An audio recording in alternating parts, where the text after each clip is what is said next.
I'm Al McFarlane. Welcome to the Conversation with Al McFarlane. Today's Friday. I'm glad to be here, glad to be with you, and welcome you. Thank you for joining the conversation. Let me take a minute, as I always do, to invite you to call somebody, tweet somebody, inbox somebody, message somebody, and let them know that we are here. And an important conversation is about to go down. Friday is the Healing Circle, and I have my esteemed colleagues, Dr. BraVada Garrett-Akinsanya and Dr. Oliver Williams. I call them colleagues. It's a stretch. These are my leaders. These are luminaries. These are gifted, brilliant people that are healing and healers in our community. And I'm pleased to be in association with them on the Friday program. Before I bring them in, I want to invite you all to check out us wherever you can. We're streaming across several platforms, obviously Black Press USA YouTube channel and the Inside News YouTube channel, Inside News MN. But we're streaming on Facebook as well, on Black Press Facebook, on Inside Facebook, Al McFarlane Facebook. We're streaming on Twitter, and we're streaming on Netflix. And whichever platform you're connecting to us with, we appreciate you. We want you to be a part of this, and we want you to support us by becoming a subscriber. And so there's a note here that says that in the past 28 days, 83% of the people who viewed have not subscribed. And so we'd like those who have watched the program, who are enjoying it, to join us as a subscriber. We want to change the ratio on those two bars, where 87% or 83% of those who watched are subscribers, and we keep growing the subscription base. Our short-term goal is to get 1,000 subscribers. We're just halfway past 600 right now. We're on track. We're getting there subscriber by subscriber. If you can be one or send one our way, we thank you in advance. Well, with that, let me bring in Dr. B and Dr. O, Dr. Oliver Williams, Dr. BraVada Garrett-Akinsanya. And we always start this program with a certain protocol. And I just love Dr. B, you walking us through the protocol for the Healing Circle. Good morning. Good afternoon. Good afternoon, Brother Al, Baba Al, Brother Dr. Oliver. It's good to see you as well. As we step into this Friday's Good Friday, and we think a lot about those of us who are Christians. We think a lot about how we got here, why we got here. I saw a quote the other day by Mark Twain, and the quote says, there are two important days in your life. One is the day that you're born. The second is the day that you know why. So today, as we think about why we're here, how we're here, we join each other in circle. And although it's a virtual circle, we as African people create, share, and live in a space of power that is shared.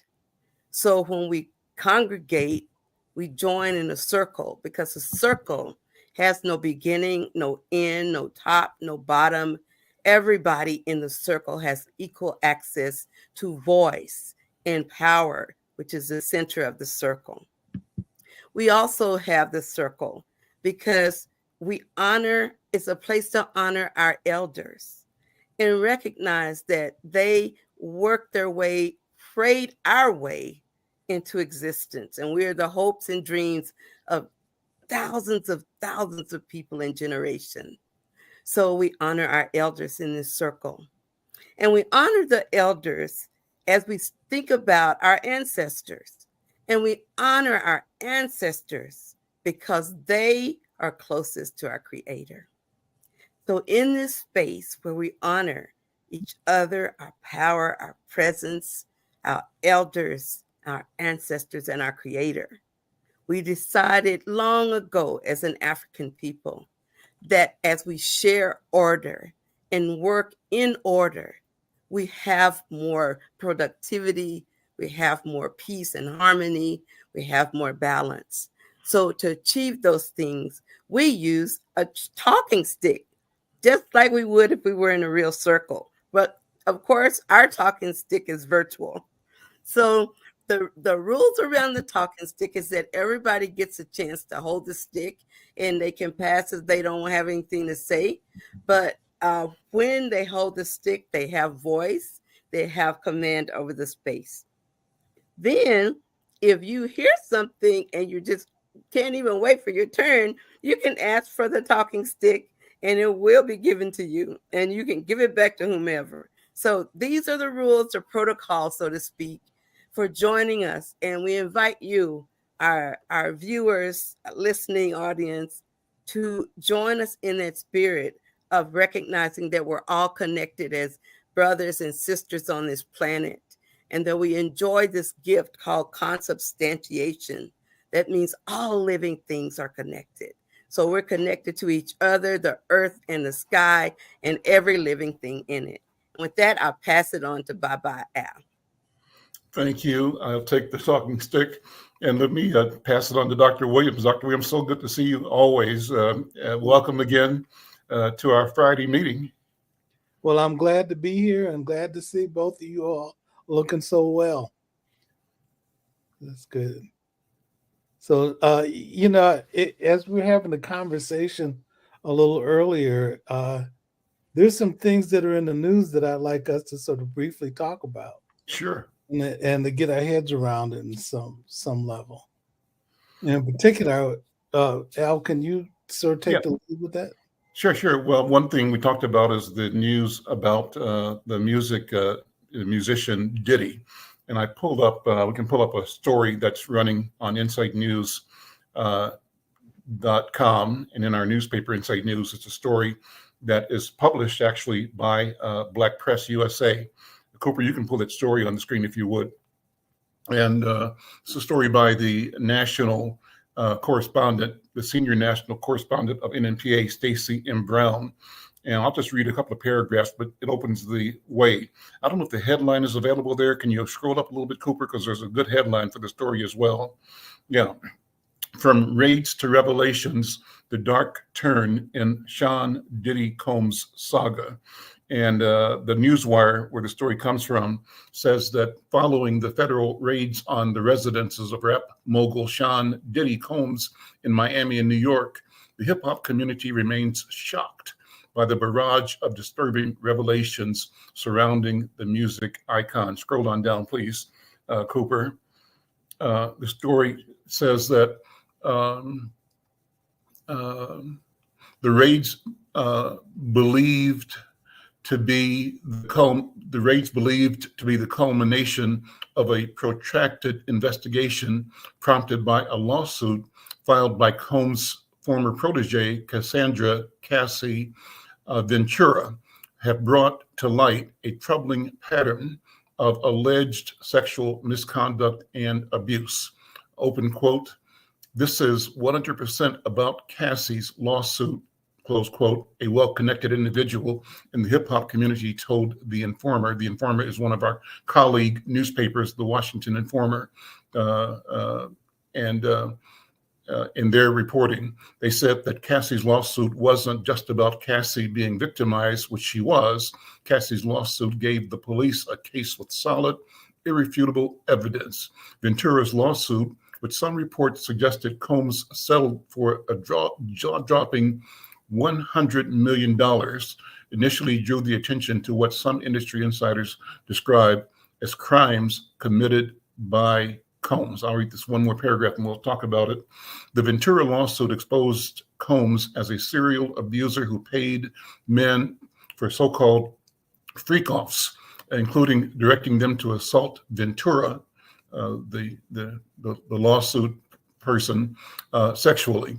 The lawsuit also detailed other forms of violence that sources said immediately caught the attention of law enforcement. When this got out, the blowing up cars, the gun stuff, police called Cassie's people because they hadn't heard anything credible about Puff until then, this one source said. They told Cassie's lawyers in no uncertain terms that they were going to act naturally. They did their due diligence, and here we are. Puff kids in cuffs, he's on the run, and he's pretty much, and he's pretty much the modern day O.J. Simpson. I'll stop there. It says he hasn't been arrested yet, but we've been watching that unfold on the news. What about that? What does mean? That's certainly shocking, it's scandalous, it's horrific, and it's big news. And what about it in terms of just violence in our community, sexual violence? What should we be talking about and learning about as we watch this case unfold? Dr. Williams, I'll hand the talk back to you. Well, Brother Al, there's a few things that I had some thoughts about. One was the fact that they talked about him being sexual both with men and with women. And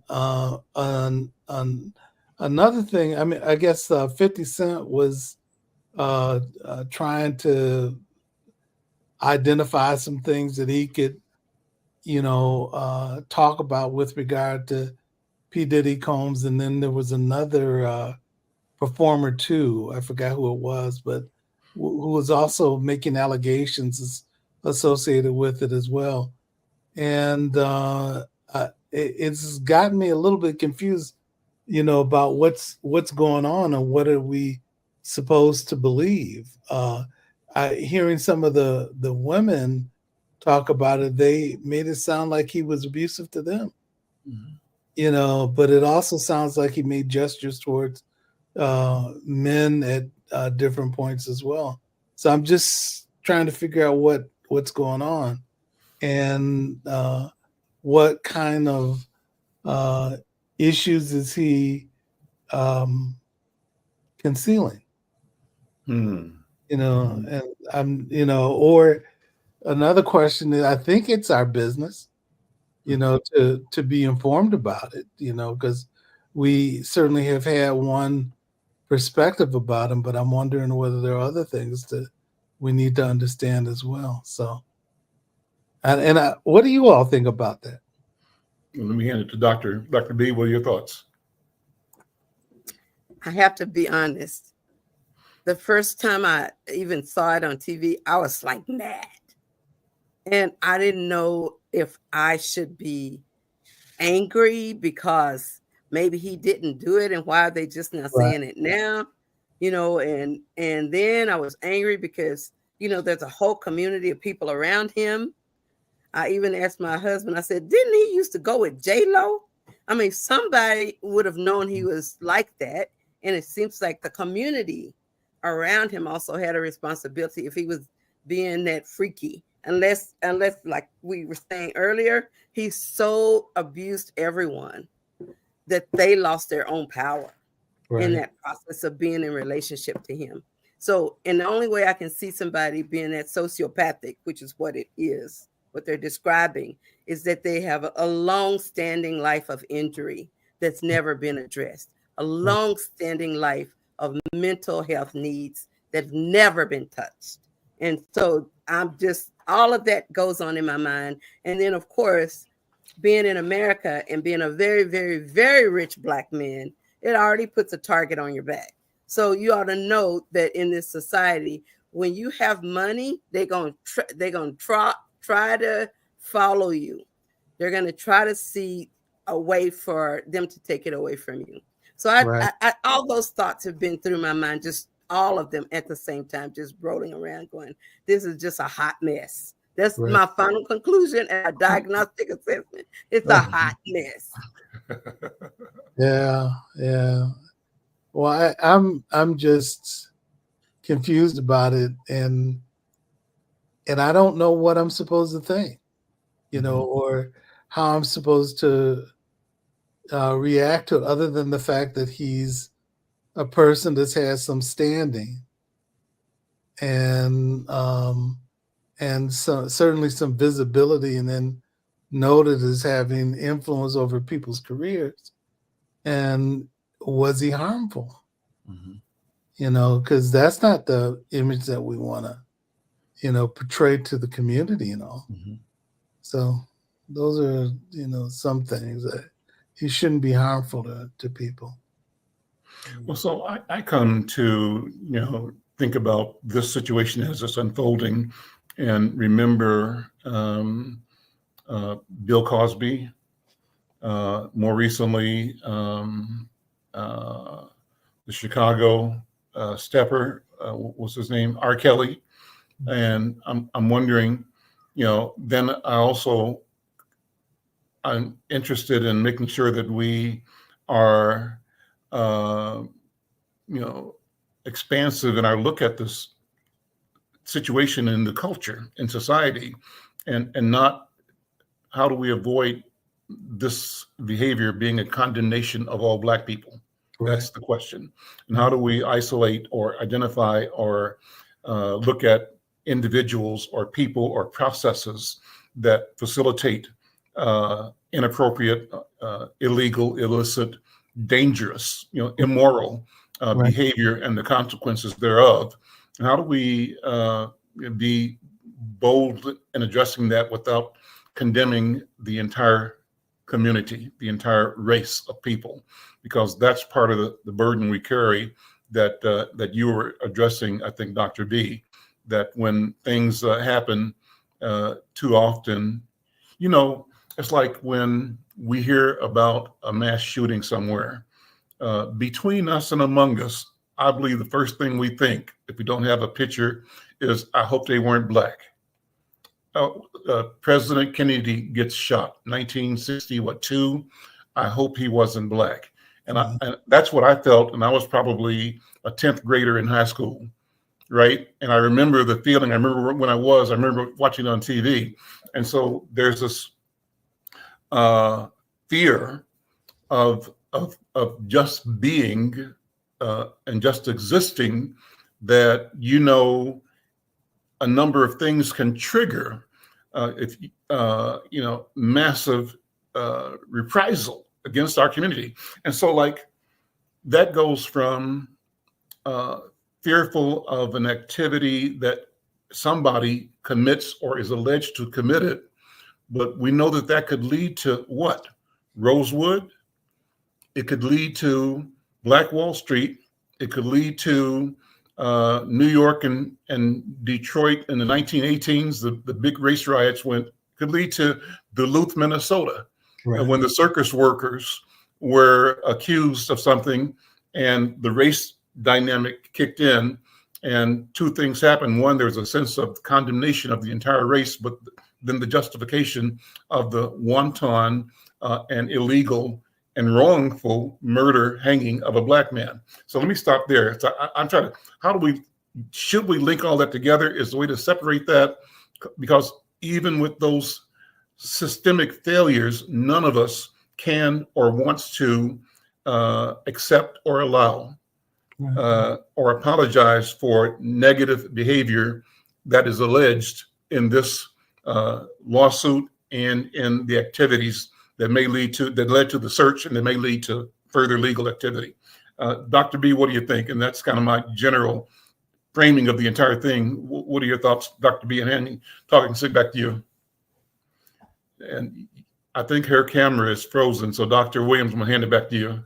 Okay. Yeah, for me, one thought is just what to as I mentioned before, just what to think about it. I mean, on the one hand, I see this information and I want clarity about it, because, somebody that's certainly visible on a regular basis, but, there are positive things that he's done, historically. And which is interesting to me when I hear the story about, I met one of the women in California that Bill Cosby was allegedly sexually assaulted.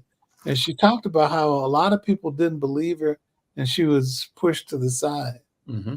That was something that sort of hurt my heart, the fact that she had gone through that. And I think she had some people that distrusted her because she uttered the fact that she had been a victim.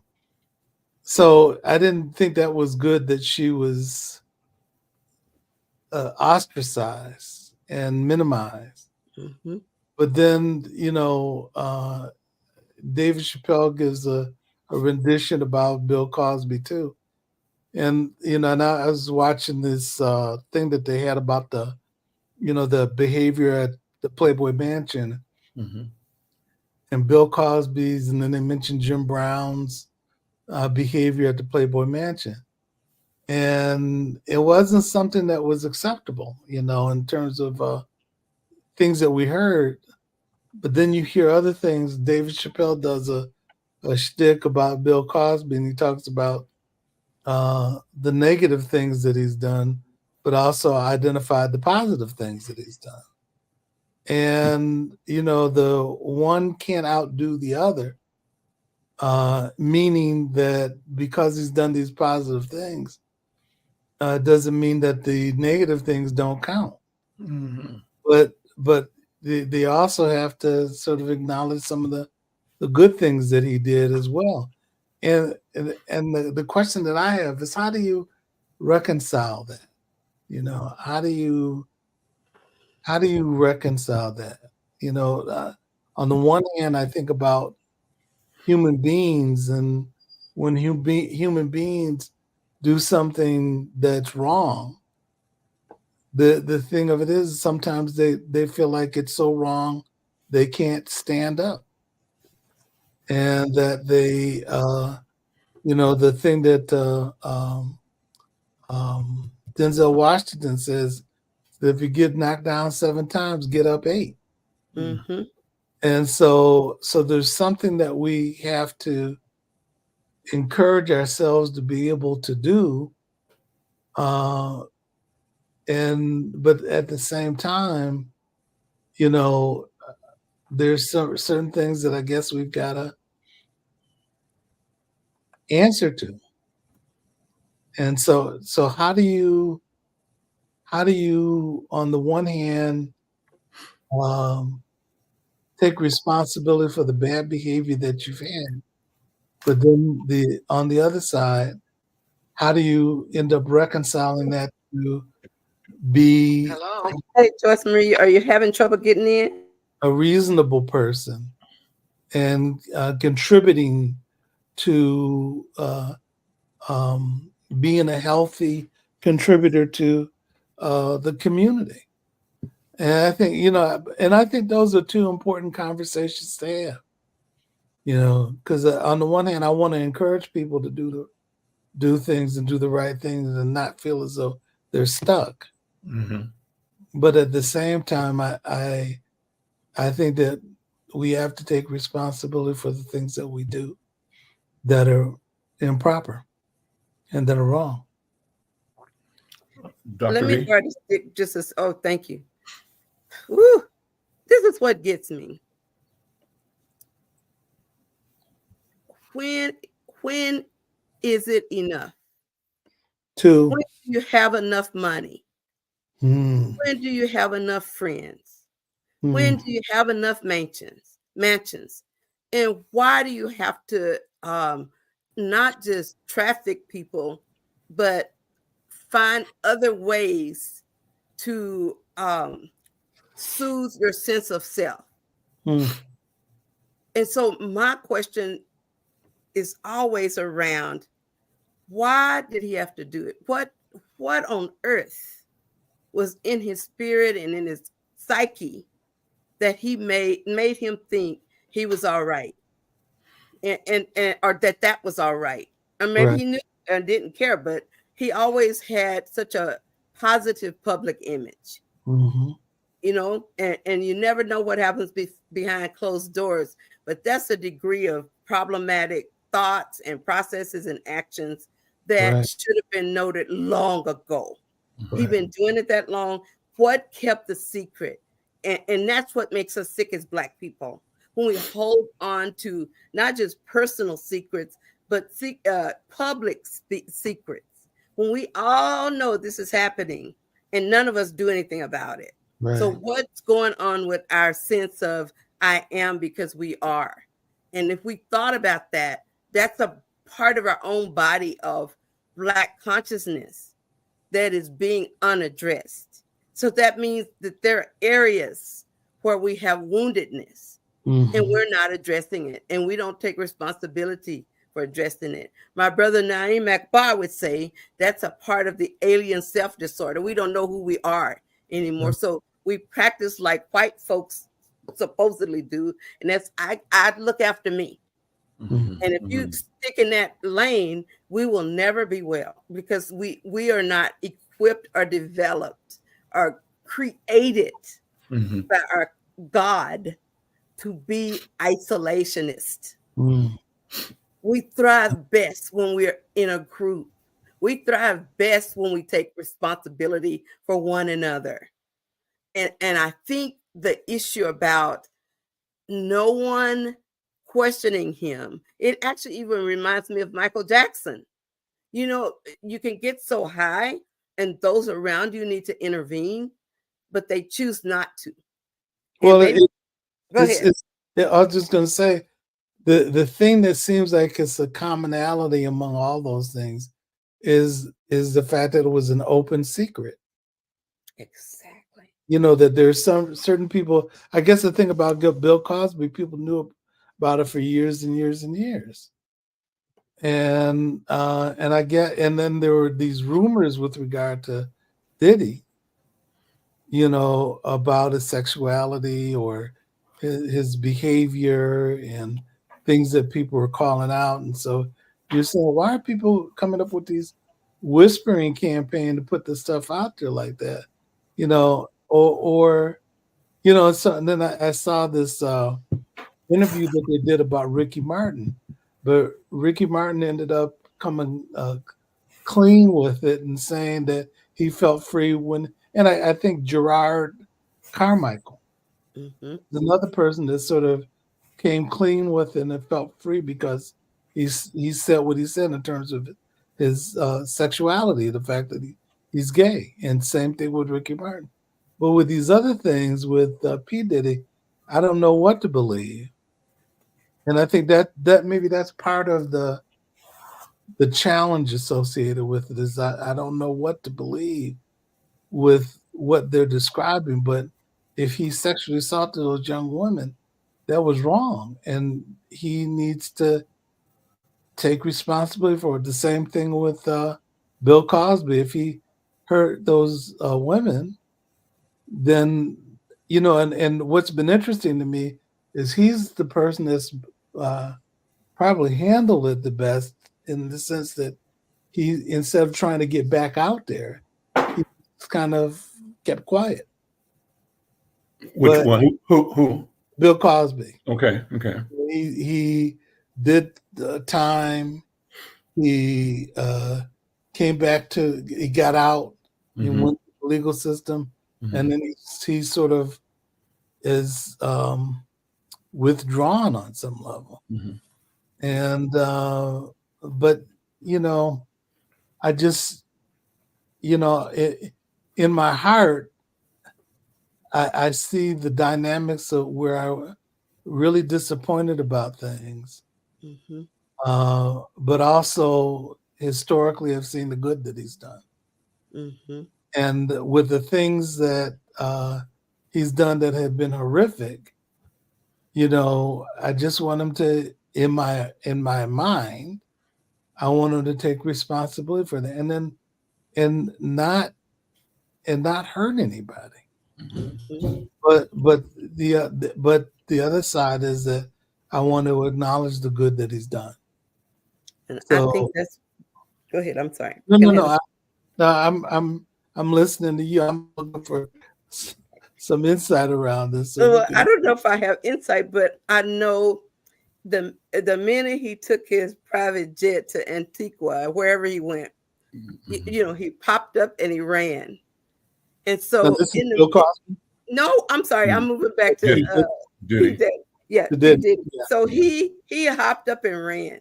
Yeah, but he didn't get to Antigua. He didn't get to Barbuda, is where they thought he was going.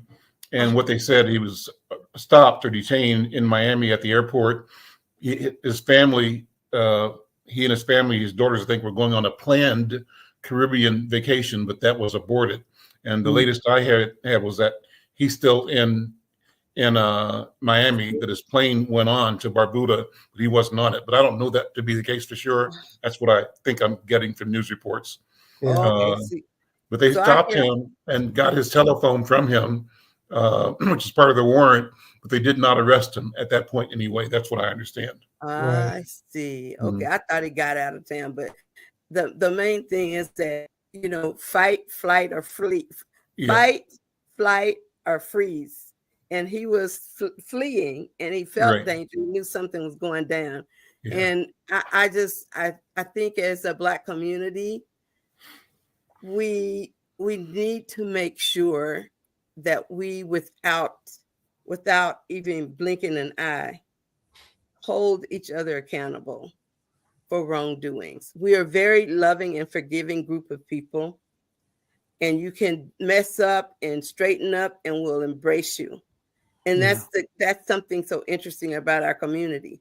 But when you mess up like that, and you, like you said, Dr. Oliver, when you mess up like that, you know, and you don't take responsibility, it's hard for anybody to help you. Right. Yeah, and it would be interesting to see, you know, what does reconciliation look like? Yeah.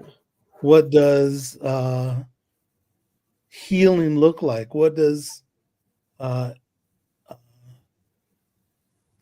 forgiveness look like? What does change, you know, look like with a person that's done wrong? And that much wrong. And it can be a little wrong, but that brother, he stacked it up. Right. So I think I think that's where we are with it. Yeah. Brother Al, you want the talking stick? Thank you. Well, we've got a special guest today joining us. I'm going to have you introduce her, but before we do, I had several sets of thoughts as you both were talking, and I'm not looking for an answer, but I want to throw them out as ways to sort of put a handle on all this discussion. And when I see this scenario unfolding, I think about the culture itself, the society, and I think about how America deals with Bernie Madoff, you know, the financial guy, how the country deals with what's the other guy's name that killed himself in jail, supposedly, allegedly. Epstein. What's his name? Epstein. But that was a big issue. Some people wonder, was that suicide or was that something else, right? To protect people.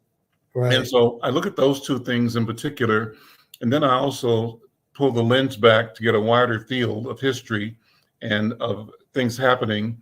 And I want to look at the relationship between this and the spirit of the country. We used to use the phrase the wild, wild west. And what did the wild, wild west allow us to do and accept? Implicit in the notion of the wild, wild west is that whatever was out there was them and not us. And as a cultural and historical movement, the mission of us was to replace, displace, destroy, cultivate, colonize, and create something new. But it meant the dehumanization of the other and an allowing of us to move and take resources and territory to extract both, the resources of the land, but also the resources that were human. So that's one scenario. Then I also put this in the context of what happened. How do we put everything that's going on in the context of our historical relationship with the power in the West? As African people, we're here generally not by choice, but by the course of nature. Maybe it's divine at one level, but the experience of the transatlantic slave trade, not as an excuse, but as a reality. Right. And what was culture's take on what happened, and how has culture, and the question becomes whose culture, right? From what point of view, allowed us to organize a way to keep moving forward or moving somewhere, and to not be responsible or accountable to all the murder, the genocide, the displacement, the theft of life, of liberty, and of mineral and land resources that our society and culture, not just the US, but Western European culture. But if I say that and walk down that track, I want to also say that that's not to excuse African culture or African people or Black people at all. And then when I shift my thinking there, I think back to the movies, like in either, say, Roots, or even the movie that Jamie Foxx was in. What was that called? Jamie Foxx's movie, slave movie? Shango, Django right? Unchained. Right. Shango, and also the movie 12 Years a Slave, where the depiction was when, somebody white was physically abusive, whipped with a whip to a Black person. Black people had to stand around, at least according to the movie, and witness. And you would think, by their silence, co-sign that activity. So all these things go through my mind. What does it all mean in the arena of accountability, Dr. Williams? How could, what could and should have been a response? And you can play armchair quarterback, all you want, but the reality of what they were going through at the time is the real reality, So those are just things that I bring up, and I wonder if we find ways to accommodate and organize all of that into a grand drama of what it means to be a human being, and how do we find both redemption and possibility for healing for everybody, because all of us are in this thing together. My point of view. With that, let me pass the talking stick back to you, Dr. B, to introduce our special guest. I am happy to do that, and I think this is a great segue into looking at Black pain. Mm-hmm. And I'm introducing Dr. Joyce Marrie. She's the executive director of Crossroads Panorama. She is a art therapist, drama therapist. She does a lot with youth education through the arts. And as CEO of Crossroads Panorama, she's gone throughout the country, and especially in our communities, teaching about health, wellness, and trauma. She's worked a lot. It's just been magical to see what she does with children and giving them an opportunity to claim her voice. So today, she's joining us as Sojourner Truth. And as an actor who has studied Sojourner Truth, she's going to give us a glimpse into Sojourner Truth's world, her trauma, her recovery, and her thoughts on some of today's just modern problems. I would love to hear what she thinks about this P. Diddy situation that we're talking about today. So let's say with all of us happy to see her, let's welcome her to the show. Sojourner Truth. Well, hello, everybody. I'm so glad. I've traveled a lot through y'all's technology here. And I'm here, though, and I'm glad to be here. So I'm just, I just was thinking, I said, this is a great topic. Trauma. That's what you say. Mm-hmm. So, Miss Truth, we're so glad to see you. And we know that today you had to go through the modern way of communicating to get here. But you've gone through a lot of hard times. And can you just tell us just a couple of minutes about kind of what you've been through and how you got here? Well, as I think back, as a 9-year-old, I was sold into slavery, and that was a lot of trauma. I mean, I stood there on this block they put me on, and they had snatched me around, and I tell you, my clothes were half ripped off, and I stood there crying. And Mama is standing there, and why is she not doing anything? That's what I just felt her, but she's standing there crying, and I thought, what's going to happen to me? So that was one of the things that I was traumatized. And trying to find my way, and then put in a wagon and taken off, and mama crying out to me and saying, God be with you. And I think about that today. What goes into a mind of a child when she's taken off somewhere and not knowing where she be or where she's going, and the suffering of a 9-year-old at that age. And that was one of my traumas. Mm-hmm. But I pushed through it. Hmm. So I have a question. One of them is, you're here now, and you know our experience of historical trauma during slavery times. We know that Black women and men had to bow down to the master or those who are oppressing them. So I'm just wondering if that history, that legacy that you bring forward today of living through that, how do you see that same slave mentality still being played out today among us Black folks here? Yes, I tell you. The overseer had the men bowing down so they wouldn't get beat. And the same with me. I tell you, I wouldn't bow. Now, y'all know the story of Harriet Tubman, because we were friends. And she wouldn't bow. She just was determined to free those that were enslaved. And I think once in a while, you have to know yourself. You know, when you think of a slave mentality, you think of a person having just limits. They just limit themselves. They don't stretch their potential inside of them. And when you think of low self-image, people don't know who they are. And so when I think about people bowing back in the times, I think about them not knowing who they are and not carrying out the purpose and plan and their directions and where to go. As I did, I found that I had a purpose, and I followed that purpose.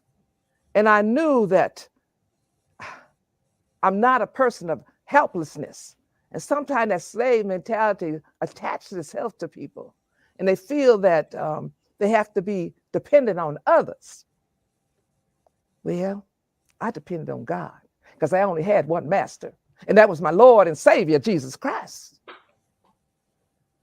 So you see that slave mentality today, and some people don't walk in that dignity. And like I said, their purpose. Yes, as I recall. Thank you for that question. Thank you. And your name is Dr. B or Dr. BraVada, right? Yeah, that's it. That's it. Yes, ma'am. That's my name. Yes. All right. Yes. You can ask me a question because I'm ready for you. I'm ready for the questions because, honey, I traveled a mighty long ways to get here. And it's so comforting to know I'm among friends. Mr. Yes, you are. McFarlane, Mr. Al McFarlane. Yes, we've known him for a long time. And our other guest here. Thank you. Dr. Williams. Yeah. Dr. Williams. So one of the things that we all know is that you fought your whole life trying to teach people that they have a right to live a healthy life. And I love what you just said a minute ago about not assuming that slave mentality, claiming your own body back. And we had this disease, you know, the pandemic that we call COVID-19, and people think it's over, but we are still dying from it because some of us still won't get a shot. Some of us still don't think it's serious, and we feel like we don't have a right to get access to help. So what do you think about how trauma affects how we treat our own bodies, Mr. Joyner? How does that affect us? Well, Medical. It's mentioned medical. Well, back in my time, we didn't have medical like that. And if you did, you had to have some money. We did a lot of methods, some methods that, home remedies. Yes, to pull us through. And then we had midwives. And I remember when I was birthing a child, and my experience there, again, it was such hardship. And the loss of that child, carried that child, and I lost my child. That was traumatizing. Yeah. But I had to depend on my fellow members there, other slaves, to bring me through. And sometimes women don't talk about it. I remember I was working, and I had just got beaten, and the overseer just watching me. And you had to hold the pain inside of you so that you wouldn't get another beating if you cried. And I think about the women not taking care of the bodies. You see, you have to eat right. If you don't eat right, you don't move your body, get your body moving and walking, and sometimes in your grief, sometimes in that pain, you have to walk or stand still and meditate and not understand, just try to get an understanding why this is happening, but yet not taking it so hard that it affects your body, because when you have a lot of, as you call it, stress, you bring it on and it causes health problems. Yeah.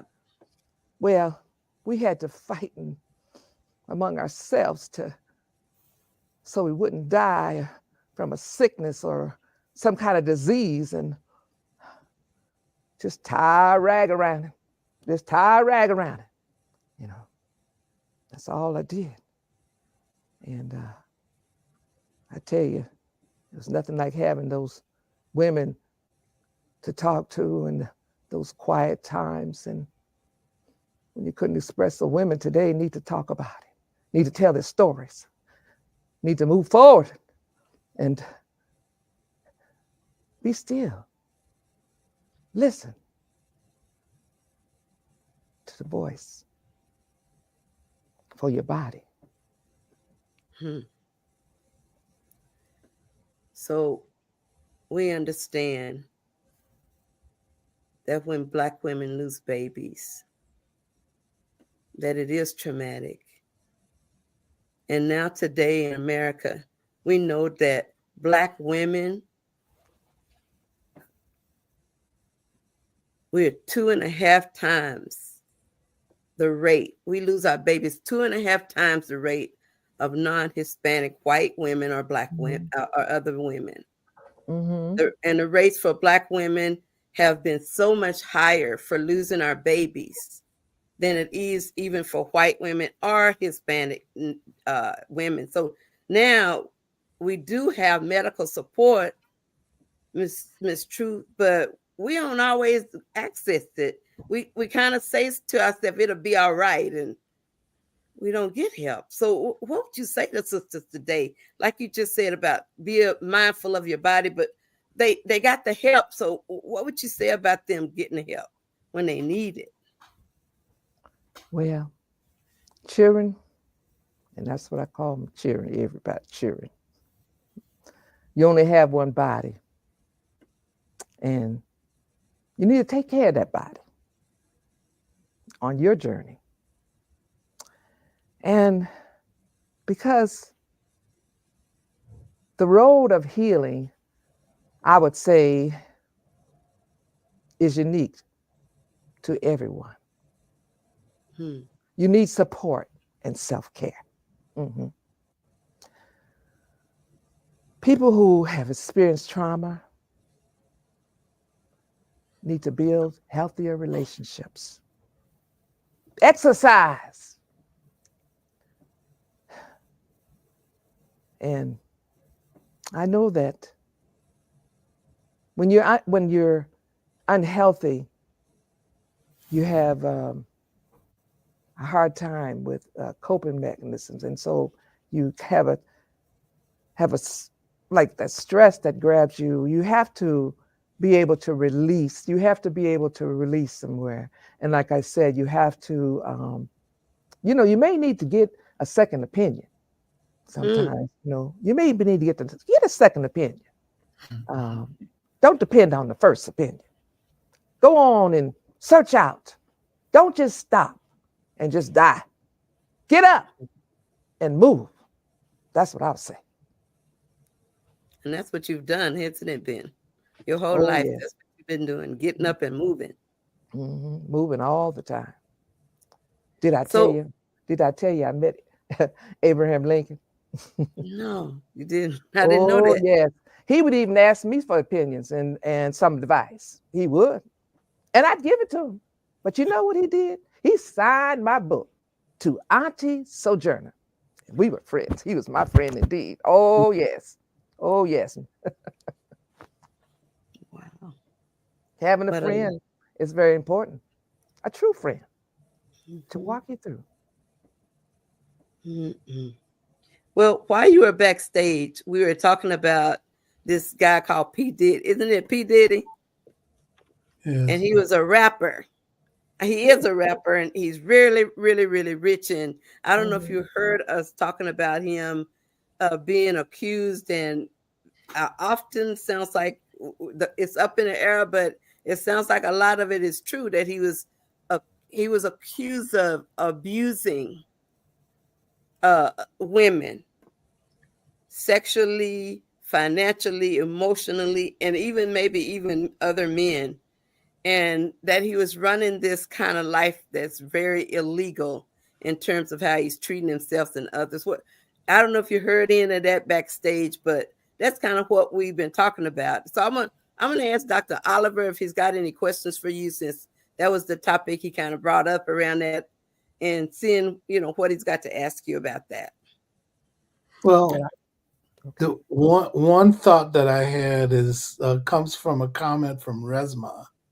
And he got that from a person that we both know that is in Maryland, a guy that runs a program in Maryland.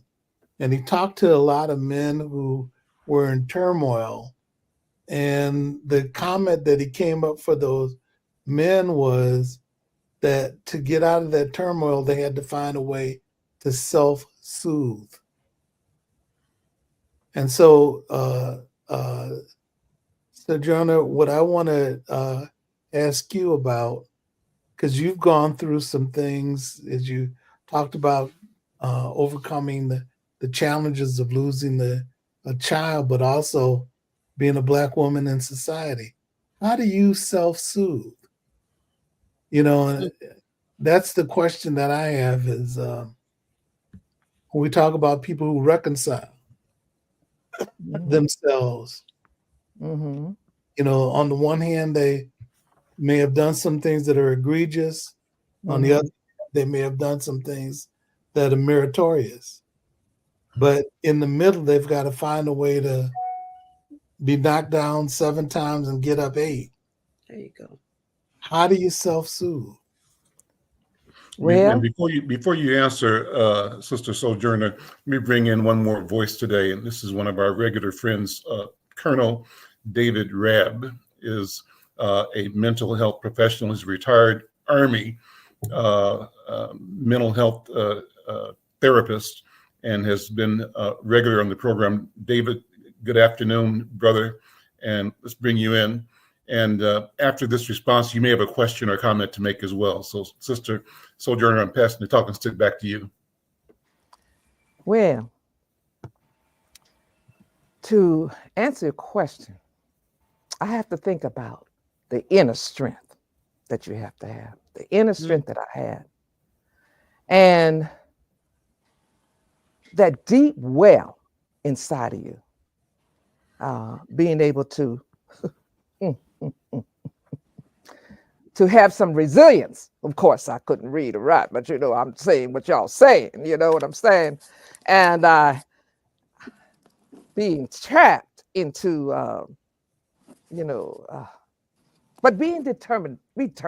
And see, I was determined, and I was persistent, and having a positive attitude is very important too. See, a lot of times we walk around here with a negative, like I said, we go back to the slave mentality, and we talk about all these things, and they affect our mind, because we're not advancing the mind. And so I would say you need to be around supportive people, and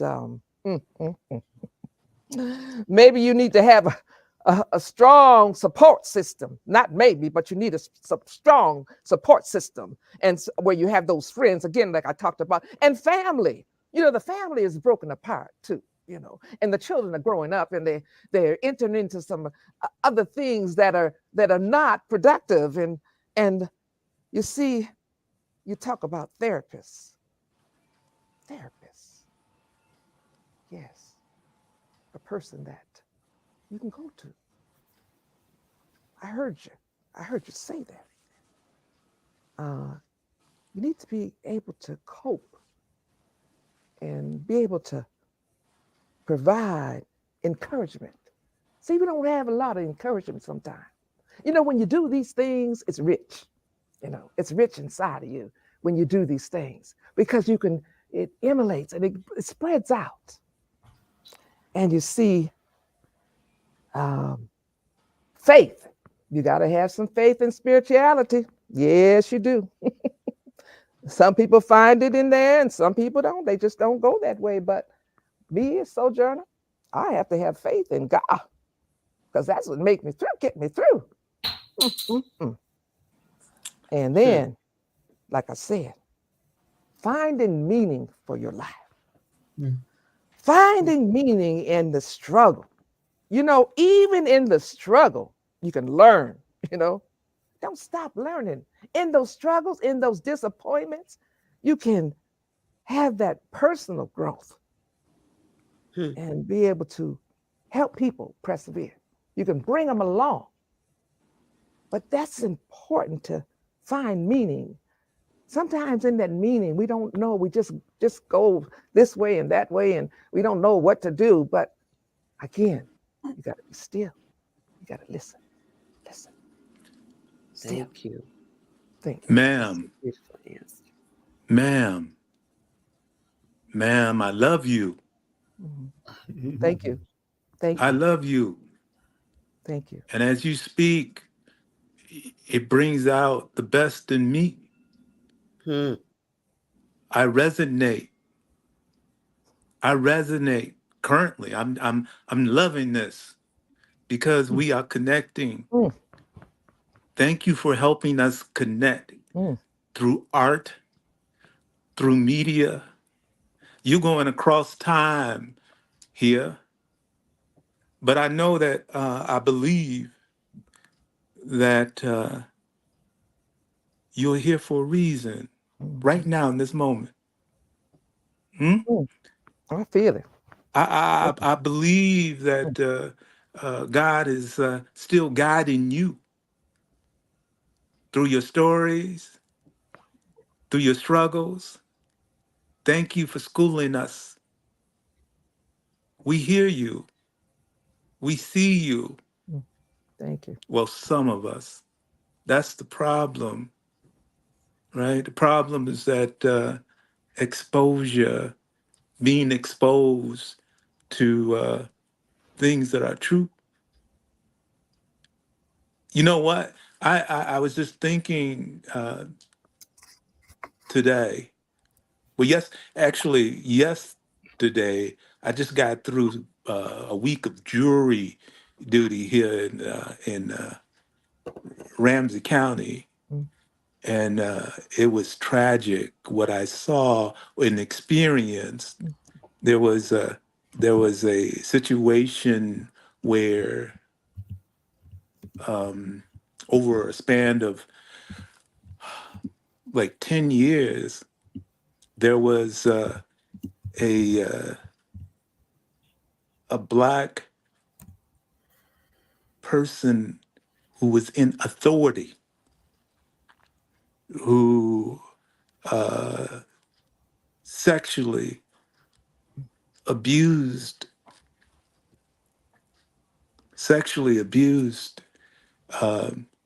several babies. Well, they weren't babies; they were children. Mm. Children over the years, Mm. Sojourner. Mm. And when I heard that, and I had to experience it in trial, in the trial, they were trying this person. My heart cracked, Mm. right? Mm. Because the struggle continues, Mhm. Sojourner. Mhm. Sometimes we need to just reset. And can you give us any advice on trying to get through what we got to go through Hmm. these Mm. days? Well, my. One thing I can say, and thank you, sir, for sharing that. Touched my heart because I love the children. The Oh, children. We have to get our babies today. We mm-hmm, got to get them so, be like a Harriet Tubman, be like a soldier of the truth, mm-hmm, and move forward and grab our children. You mm, know, and mm. Well, I can say to embrace your strength. Um, and have a voice, to be able to have people tell their stories in a safe environment. hey, Safe. safe.